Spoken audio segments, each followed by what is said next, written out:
Hello everyone. This video is a response to a video called The Death of White Guilt by Stefan Molyneux. That means it's going to contain footage of Stefan Molyneux, a racist, being racist. Just letting you know in case you'd rather not see that. So in the video, Mr. Molyneux gives us his lovely interpretation of Aboriginal Australian history, and if you're not Australian, don't worry, I'll make sure to explain things when an explanation is needed so that you can follow along. So the video has about 185,000 views on YouTube since August last year, so quite a few. His overall thesis in this video is that historians lie about Aboriginal Australian history in order to make white people feel guilty. As to why they do this, according to Stefan Molyneux, it's apparently because they want to guilt trip white people into giving Aboriginal people money. That's not a joke, that's actually his thesis. You did terrible things, your ancestors did terrible things, feel guilty, give money. So yeah, it's the whole thing where conservatives accuse leftists of feeling white guilt for caring about people of colour because they cannot imagine ever doing so unless being guilt tripped. There's also a bit of a subplot going on in this video where he goes off on bizarre tangents about, for example, the Islamic slave trade for some reason, but I'm going to focus on the parts about Australian history. And if you want to make sure that I'm not misrepresenting him, I suggest you check out his video, which is linked in the description. So, Australia has a problem. A fair few Australians have many very wrong ideas about Indigenous people. Ideas that have been picked up basically just through social osmosis. So they've just accepted these ideas as fact, and they're absolutely adamant that they're right, without ever actually having put in any real effort to find out if that's really the case. In the words of our good friend Stefan Molyneux, And that's really frustrating. You ever have people in your life, they're absolutely certain, and they're totally wrong. Thanks Stefan, very cool.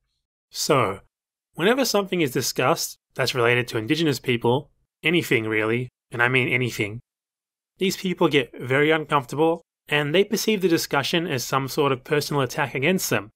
Then they immediately react negatively and they start throwing out the aforementioned wrong ideas, which often includes a lot of historical denialism. So I was planning to make a video on this topic anyway, but then I happened upon this talk while browsing YouTube.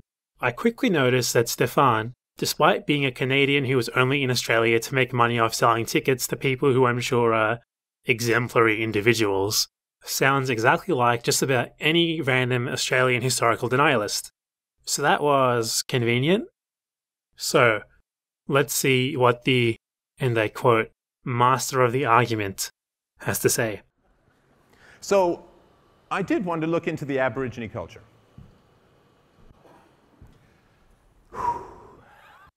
Okay, so firstly, the word Aborigine is considered a racial slur due to connotations that it picked up during colonization, which explains why Stefan is using it. Nonetheless, it's a noun, not an adjective. You can't say Aborigine culture, that's two consecutive nouns. He's going to say it for the entire video though, so get used to it. More importantly, there's no one Aboriginal culture. There's over 500 different Indigenous nations spread across a massive continent and a whole lot of islands. Yes, there are some similarities, but obviously people on opposite sides of a huge continent wouldn't have the same culture. So they look at the sun and they say, well, what is the sun?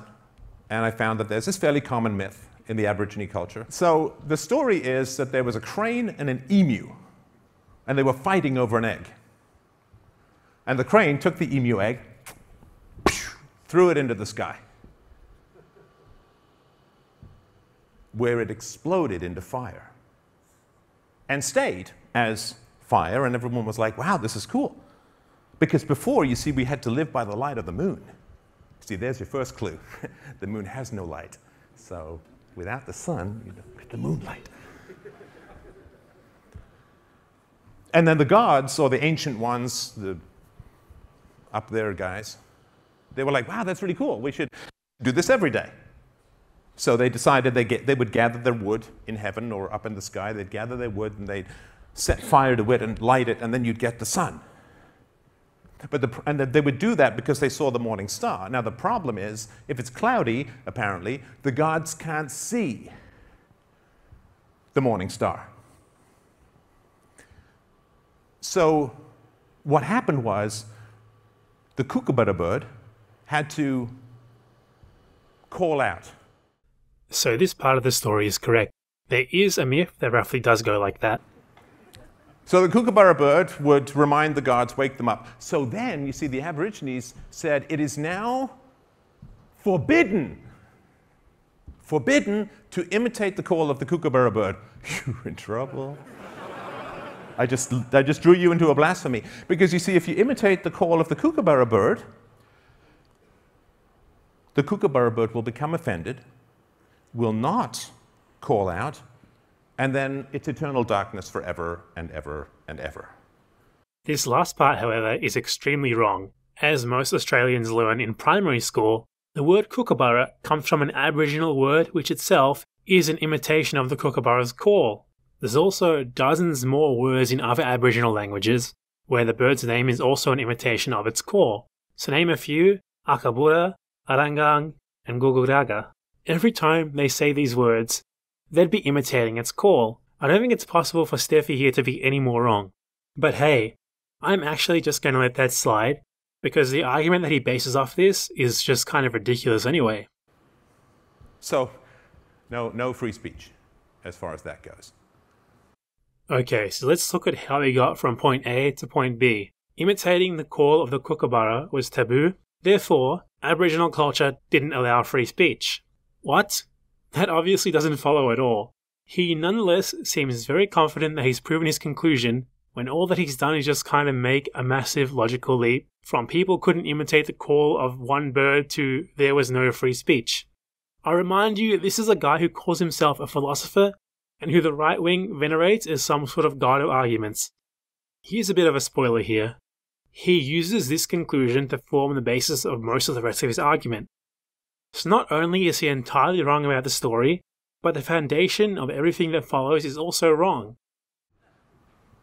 Now that obviously is a belief and a wrong belief and a false belief, but they're certain of it. Okay, they had a framework that they live by, which is kind of like a religion, but not exactly. You know, like most people in the world ever. Through its myths, they understood things about the world. This is not unique to Aboriginal culture at all. This is a worldwide phenomenon. He seems to think that he's made a point by saying this, but he kind of hasn't. I was talking to a local, I don't know if this story is true or apocryphal, but camels not native to Australia except the cigarettes. And camels were brought to carry water, some mining town, I assume. And then the mining town ran out, the gold ran out, so they just, kicked the camels loose. And within 10 to 20 years, the indigenous population had a whole crazy backstory about why the camels were there. Two guys merged together, the gods did this and that and the other. And they were certain of it. By golly. The ancient ones had told them that the camel was, whatever, right?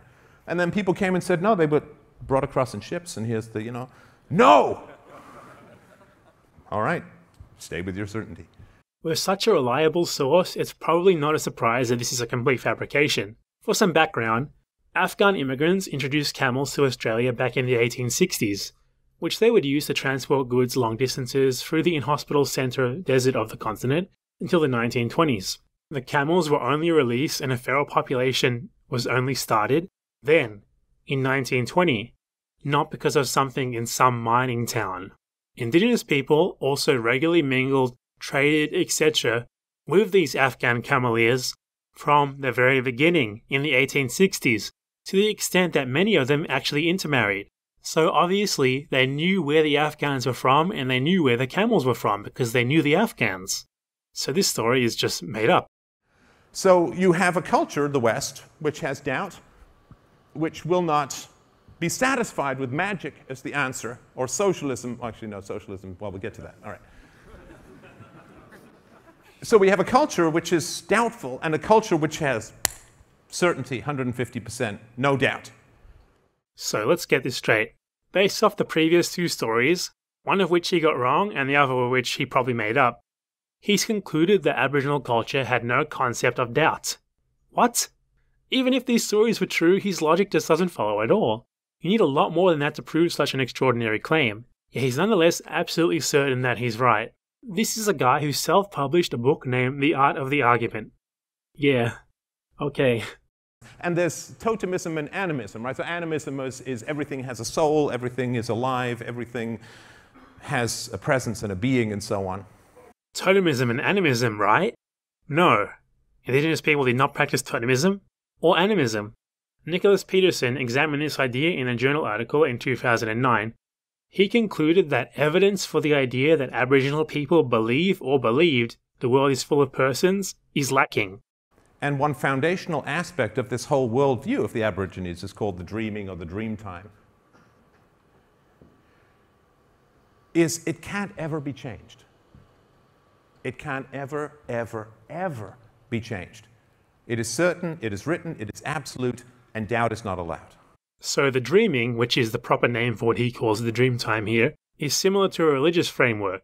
Its three principal functions are the sort of things that are common to many religions: to explain how the world was created, where things come from, and dictate rules to live by. Stefan seems to think that he's making a point here by pointing this out, like he's just forgotten the fact that there's plenty of other religions in the world, including in the West. And most of them are not only very sure that they're correct, but they also have explanations and rules to live by. So he's not really saying much of anything by pointing this out, though he seems to think that he is. Which is why free speech is not allowed. So, Stefan has somehow reached the conclusion that free speech was not allowed in Aboriginal culture. And this is how we got there. 1. Aboriginal people were not allowed to imitate the call of a bird.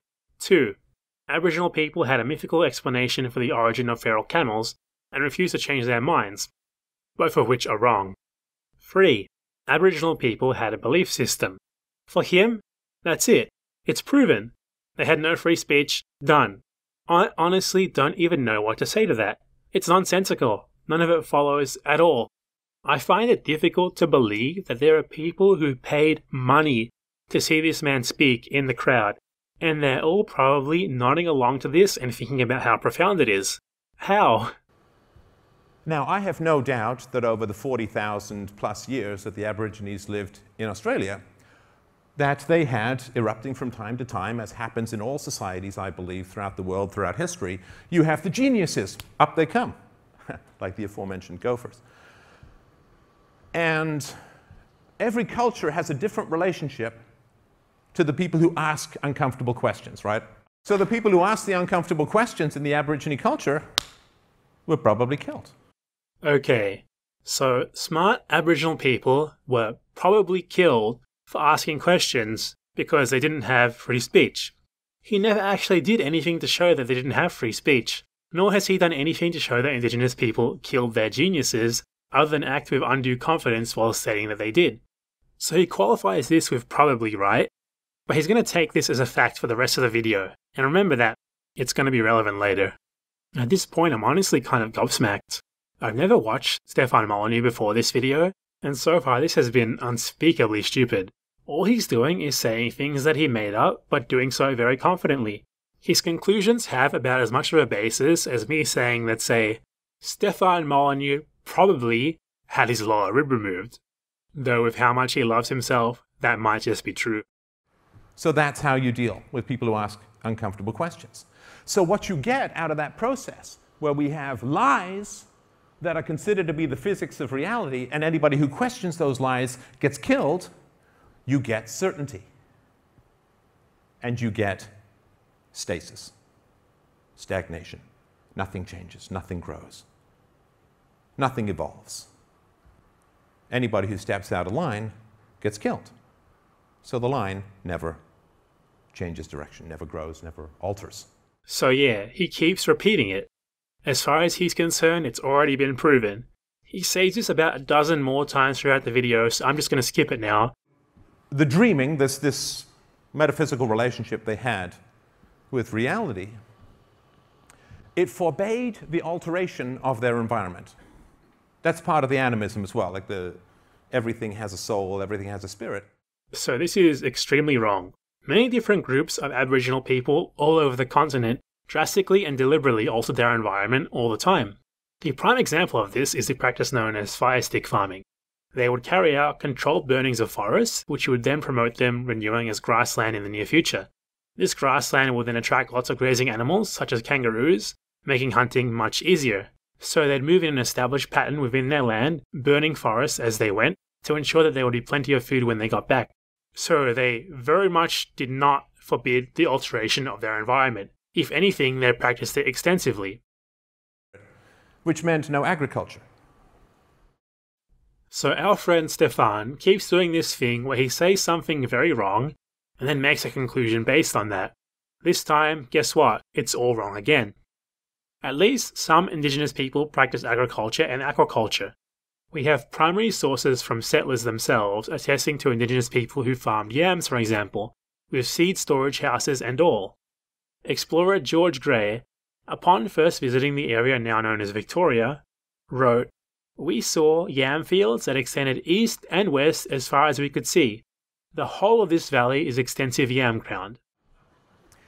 The Aborigine comes up to the Fijian missionary and says, "What are you doing all this crazy work for? We don't have to do any of this stupid stuff. The nature, the ancient ones, they just handed out this stuff like candy. We don't have to do anything. What are you, stupid? Ridiculous." I don't know. I mean, you're naked. Nothing's changed in 40,000 years. You spend 5 hours a day trying to get 2,000 calories. So, I'm going to take this claim entirely at face value and ask, is it historically exceptional to spend 5 hours working to get 2,000 calories a day?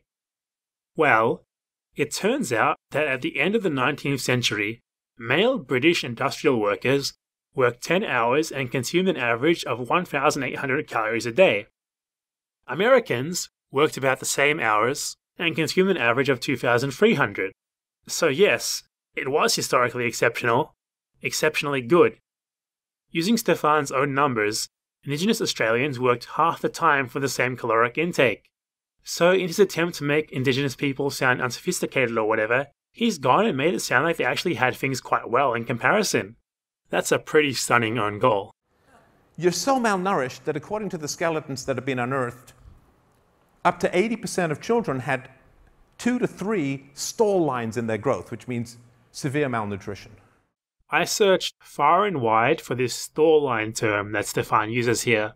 It turns out that it's just not an actual scientific term, at least not in anything to do with skeletons or nutrition. So if he's actually basing his claim on anything concrete, he's misquoted it and effectively made it impossible to find his source as a result. But hey, let's give him the benefit of the doubt again. His clear contention here is that historical childhood malnutrition among Indigenous people is something exceptional, out of the ordinary. Is it though? Well, as you can probably guess, because I'm pretty sure most people are well aware that historically malnutrition has been very commonplace all over the world, no. For example, archaeologists found that a 19th century mass grave in London contained skeletons with extremely high rates of malnutrition, and 40% of the bodies were infants, clearly indicating very high rates of infant mortality. Go back a little bit earlier and malnutrition was even worse, to the extent that even the bones of rich noble children from the Renaissance period often show signs of severe malnutrition, such as rickets. All in all, I don't think the idea that malnutrition was historically widespread is really contentious. It was extremely common, and it's hardly surprising if it was common in Australia too. Another case of Stefan not actually checking to see if the thing he's implying was bad was really out of the ordinary or not. 30 to 50% of the Aborigine children were killed. Infanticide. 30 to 50%. So, this idea of extremely high rates of infanticide among Indigenous people is one of the more common myths. It's been around since the colonial days and it still persists today among people who want to believe it's true really bad. Now, infanticide did occur, as it has always in all cultures, but it was very much out of the ordinary. Annette Hamilton, for example, concluded back in the 80s that there was nothing but contradiction to the idea that infanticide was common. She said that most of the claims stemmed from hearsay and rumours spread among settlers. And indeed, the sources we have almost never recount actually having witnessed infanticide. They're all hearsay, rumour, or conjecture. Often, they're just plain ridiculous, such as one person who assumed, without ever having seen it, that Aboriginal people ate all of their newborn babies. Not some, but all. It sounds a bit like Stefan Molyneux's logic, really. Obviously, if it was anything resembling 30 to 40%, it wouldn't be so hard to find sources that directly witnessed it. The source of this myth has actually been traced. The idea that so-called savages practiced infanticide was common among the British, and it long predated the colonisation of Australia. So settlers projected this idea onto Indigenous people because it was simply what they expected, what we now call a stereotype. For example, in the 1830s, the British Select Committee into the Treatment of Aborigines in the Colonies investigated claims of Indigenous infanticide because they expected them to be true. But even though they tried very hard to find any proof, the only case they found was, wait for it, that of a white man killing an illegitimate baby he had fathered with an Indigenous woman. These dubious rumours were also used to justify the abduction of Aboriginal children, so the settlers had an incentive to lie as well. All in all, Margarita Stevens concludes in her study on Aboriginal infanticide that the idea that it was customary or prevalent is not supported by the balance of evidence. Abortion was very common. They would eat herbs, they would tie ropes or whatever they used around their bellies, the women who were pregnant, and slowly tighten them. They'd pound their bellies with rocks. Contemporary estimates of abortion rates in the 19th century United States are above 20%. So, once again, he's trying to present something that's also common in the West as a uniquely bad thing specific to Aboriginal people. Because, this stolen generations, is that the phrase? Right, yeah. Right, so what is it, 6% of the kids were taken out, and it was under the same rules as they would be taken out of white families because of abuse and neglect and sexual abuse in particular. So 6% of children were taken out of highly abusive environments, and you never hear the end of it. The same things happen in Canada, by the way. Well, there it is. We've reached the biggest denialist talking point. So for my non-Australian viewers, first I need to give you a bit of a background. It was common up until the 1970s for the authorities to confiscate Aboriginal children from their families and either adopt them out to white families or raise them in missions. About 1 in 10 children were stolen in this way, possibly a lot more. In the 90s, an investigation into this was finally commissioned, and it released its final report, called the Bringing Them Home Report, in 1997. This report finally revealed the full extent of what had really happened to broader society for the first time, and had a profound effect on Australian society, politics and culture. It prompted official apologies by every single state and territory government, and the federal government finally apologised in 2008. Now, to respond to the Philosopher King, it was not for the same reasons as white people's children were taken away, nor were they subject to the same rules, nor was it for the protection of the children. There were many laws that specifically applied to Indigenous children. Here's just a few examples.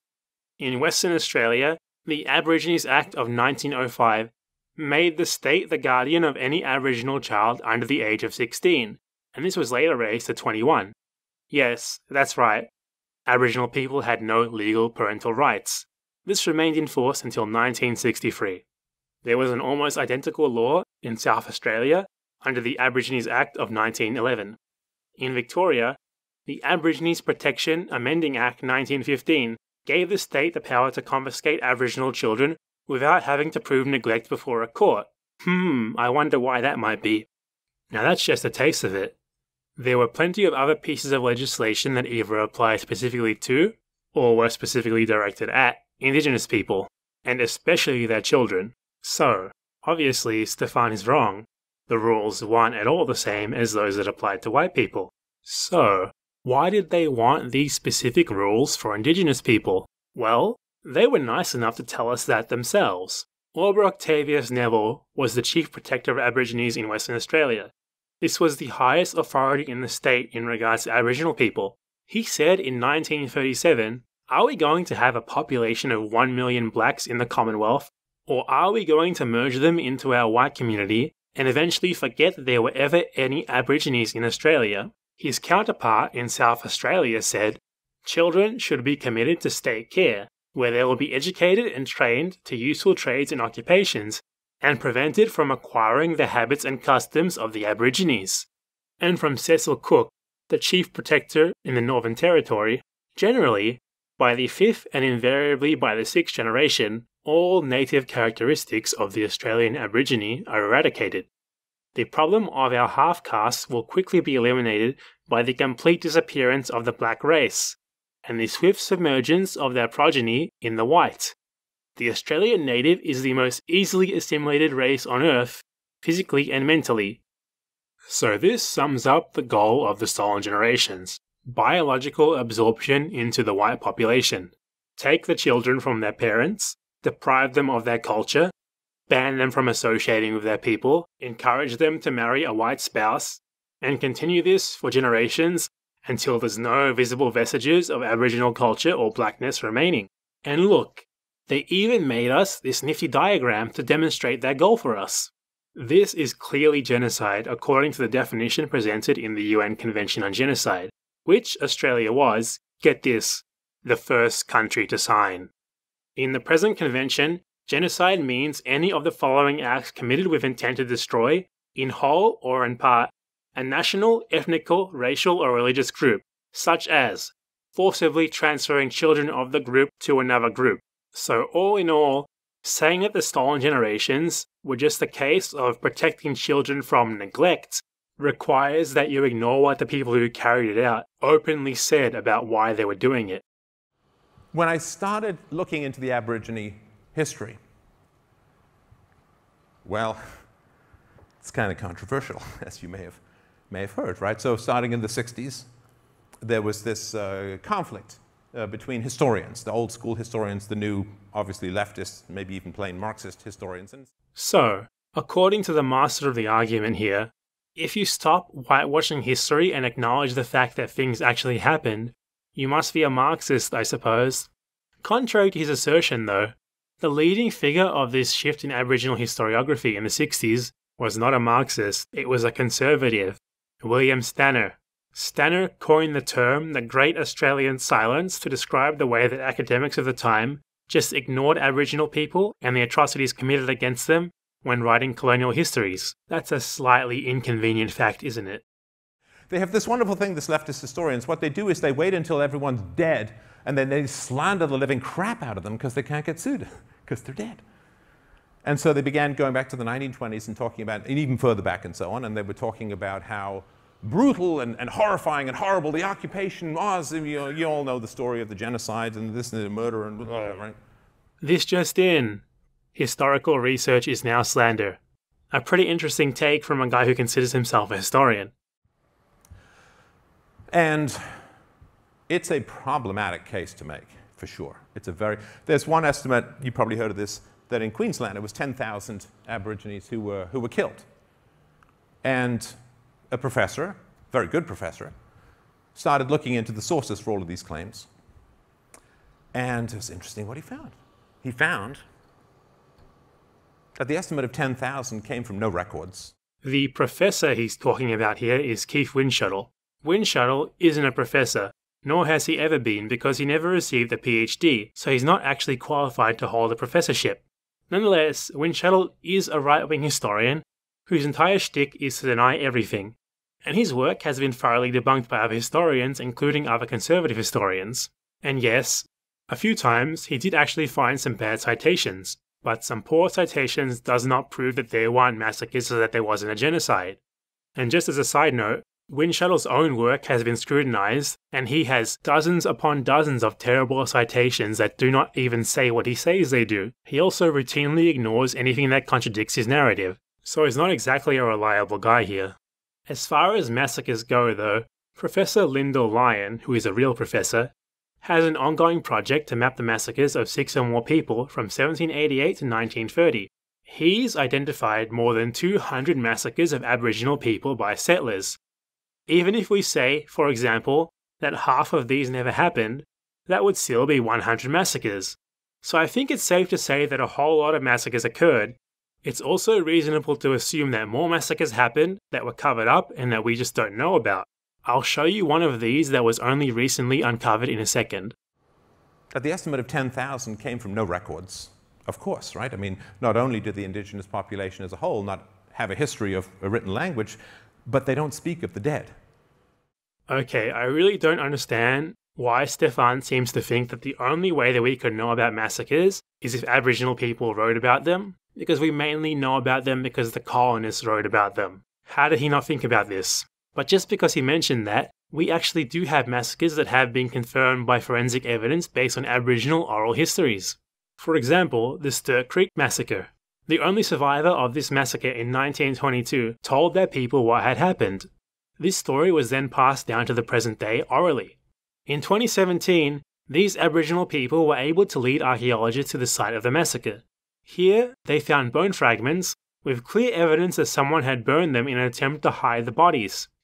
So yes, it is actually possible to confirm massacres based off the testimonies of Aboriginal people. I saw one, I think it was the River Massacre. The estimates are that between 1 and 1,000 Aborigines were killed. 1 and 1,000. How is that anything? I mean, how does anyone say that with a straight face? The River Massacre? The River Massacre. Could you be a bit more specific? What's the name of this river? That would kind of help us to find what you're talking about. I did find what he was talking about though. It was the Forrest River Massacre of 1926. But it's not historians who overestimated the death toll. What happened is one of the witnesses vastly overestimated it, saying that up to 300 were killed, not 1,000. But that number isn't given any credence by historians. Historians actually say that about a dozen were killed, which is the same number that a commission into the massacre came to. So what Stefan is doing here is attributing the unreliable testimony of a single witness to historians as a block. It's bizarre. But yeah, smallpox and so on. Now, smallpox, this is a big thing, right? This is the big thing. The Europeans, they brought over the smallpox blankets and they infected and nonsense. There was no germ theory of disease in the 18th century, 17th century, 16th century. Germ theory of disease didn't come till much later. I mean, okay, people knew you cough on someone and it's bad, but there was no big germ theory. They didn't know. They didn't have a microscope. They couldn't see the germs. They didn't know. I'm continually amazed here. The smallpox blanket thing has nothing to do with Australia. It's from the USA. But since you mention it, Captain Watkin Tench, who arrived in Australia with the First Fleet in 1788, notes in his journals that he brought smallpox-infected material with him in vials. So they quite clearly did not need germ theory. 1 year later, there was an outbreak of smallpox among the surrounding Indigenous population, which coincidentally came at a very convenient time for the colony, as they were having a lot of trouble with the local Indigenous people. Now, there's different theories as to what exactly caused this, and we have no way of knowing for sure. But we do know that the colonists intentionally brought smallpox with them, and they certainly could have spread it amongst the Indigenous people if they wanted to. The outbreak was extremely convenient for them either way. But you have historians, and I've read these quotes, and the historians say, well, either accidentally or on purpose, these illnesses made their way into the Aborigine population. Again, either accidentally or on purpose. Seems like a pretty important distinction. But what they do is they put that in so that then idiots down the road can just say, whites infected Aborigines on purpose. Like they just throw this stuff in like a vague qualifier and then it becomes an absolute and then it gets taught. So remember earlier when Stefan just said, they killed all of their geniuses out of nowhere and based on nothing? So the people who asked the uncomfortable questions in the Aborigine culture were probably killed. Probably. That is some juicy hypocrisy. But there's a huge difference. Stefan is using probably to justify just making stuff up. The historians aren't.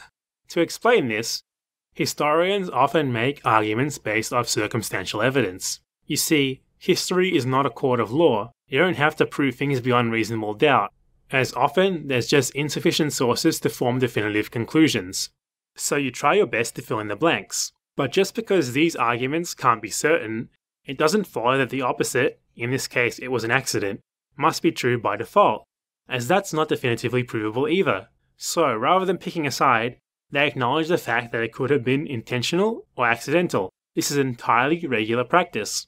For someone who claims to be a historian, everyday history stuff sure seems very foreign to Stefan Molyneux. the issue that's happening right now, not just in Australia, not just in New Zealand, not just in Canada, throughout the West, is there's this horrible collectivist, historical, moral condemnation, which is as vile a philosophical and moral sin as anything I can imagine. Where, as Europeans, as whites, we are told to feel guilty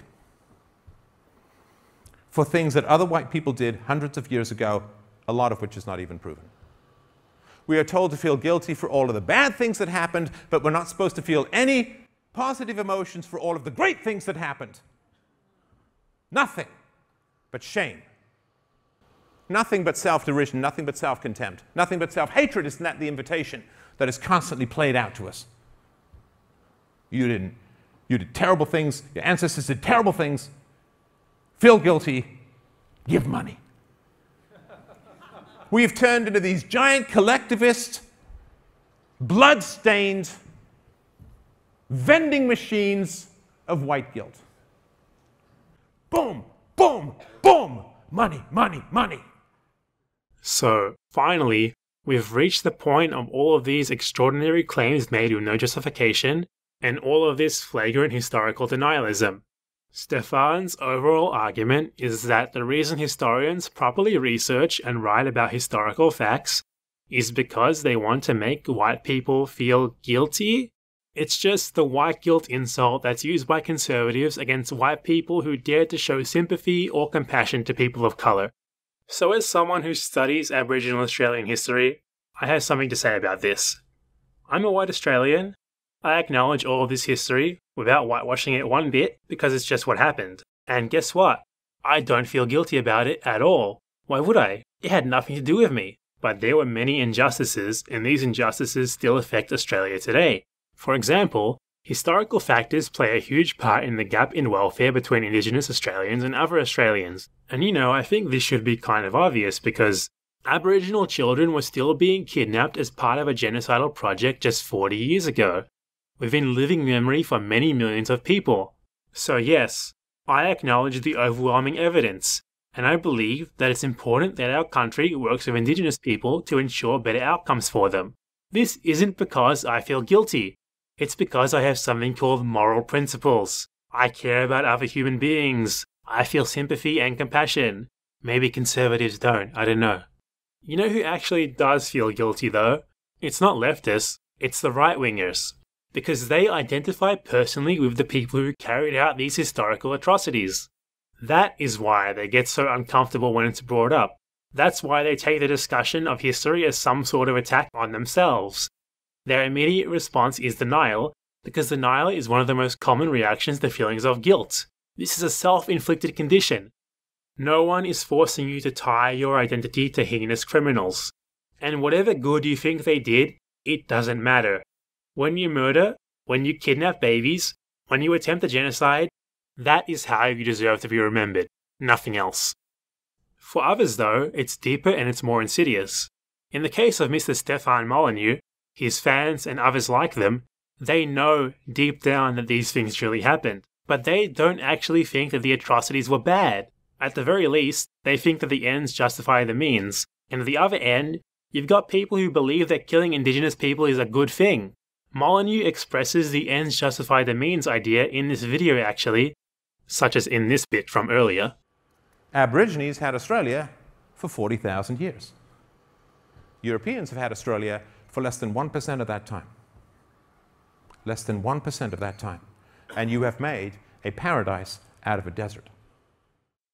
Of course, the reason that these people feel guilty isn't because they think that the actual atrocities in the attempted genocide were wrong, because, well, they don't. It's because their views aren't welcome in mainstream society.